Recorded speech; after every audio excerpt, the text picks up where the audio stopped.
বাংলাদেশের ক্রীড়াঙ্গনে আরও একটি নতুন ইতিহাস রচিত হলো সৌদি আরবের রিয়াদে ইসলামিক সলিডারিটি গেমসে। টেবিল টেনিসের মিক্সড ডাবল গেমসে বাংলাদেশের জাভেদ এবং খুইকুই মারমা তারা কিন্তু বাহরাইনকে হারিয়ে প্রথমবারের মতো ফাইনালে উঠলেন এবং এরই মধ্যে তারা সিলভার নিশ্চিত করেছেন। তারা ফাইনালে লড়বেন তুরস্কের বিপক্ষে। তার আগে সেমিফাইনাল জয়, যেটা বাংলাদেশের ইতিহাসে টেবিল টেনিসে কখনোই হয়নি, সেই জয়ের মুহূর্ত এবং আনন্দটুকু দর্শক আপনাদের সাথে একটু শেয়ার করতে চাই। আমার ডান পাশে আছেন জাভেদ, যিনি বাংলাদেশের টেবিল টেনিসের পরিচিত মুখ। নিশ্চয়ই অনেক গর্বের এবং আনন্দের একটা মুহূর্ত। এটা আমার লাইফে সারা জীবন এই মুহূর্তটা থেকে যাবে প্রেমবদ্ধি হয়ে। সো ফাইনালটা উঠতে পারছি, এটা আমাদের জন্য খুবই গর্বের ব্যাপার।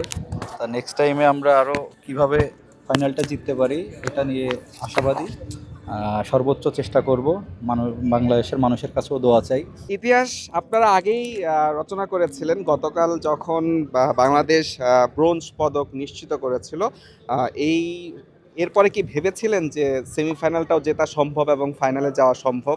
যেহেতু আমরা সেমিফাইনালে উঠছি, তো আমাদের একটু কনফিডেন্স চলে আসছিল যে যেহেতু বাহরাইনের সাথে আমার মেয়েটার সাথে খেলা পড়ছিল এবং আমি জিতছিলাম, তো একটু কনফিডেন্স ছিল যে আমরা চাইলে আমাদের সর্বোচ্চ দিয়ে চেষ্টা করি তাহলে আমরা পারব। ফাইনাল নিয়ে কি কোনো আত্মবিশ্বাসটা নিশ্চয়ই বেড়ে গেছে এবং বাহরাইনকে হারিয়েছেন, যদিও তুরস্ক অনেক শক্তিশালী প্রতিপক্ষ, সেই হিসেবে মনোবলটা তো এখন শক্ত আছে। নিশ্চয়ই কঠিন একটা লড়াই হবে নাকি? জি জি, চেষ্টা করব আমাদের সর্বোচ্চ দিয়ে, কারণ তুর্কি অনেক হার্ড কান্ট্রি, তো ওদের সাথে জিতা একটু টাফ।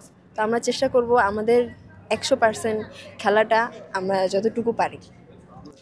আমার পাশে জাভেদ আছেন। আরেকটা বিষয়, নিশ্চয়ই আপনাদের যে অর্জন টেবিল টেনিসে যারা নতুন প্রজন্ম আছে তাদেরকে নিশ্চয়ই আরও অনেক বেশি উৎসাহিত করবে। আপনার কাছে কি মনে হয়? না, অবশ্যই। আর এই অর্জনটা আমরা হয়তোবা খেলা ছেড়ে দিব একটা টাইমে, এইটা দিয়েই হয়তোবা টেবিল টেনিসের নতুন করে ভবিষ্যৎ শুরু হতে পারে।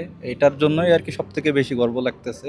দর্শক, আমরাও প্রত্যাশা করছি নিশ্চয়ই ফাইনালে তুরস্কের বিপক্ষে আরও একটা ইতিহাস রচনা করবেন এই জাভেদ এবং খুইকুই মারমা, সেই প্রত্যাশায় থাকছি। নিশ্চয়ই আপনাদেরকে সবশেষ আপডেটটুকু আমরা জানাবো সৌদি আরবের রিয়াদের এই স্পোর্টস সিটি থেকে। মুজরিবিন তারেক, যমুনা স্পোর্টস, রিয়াদ, সৌদি আরব।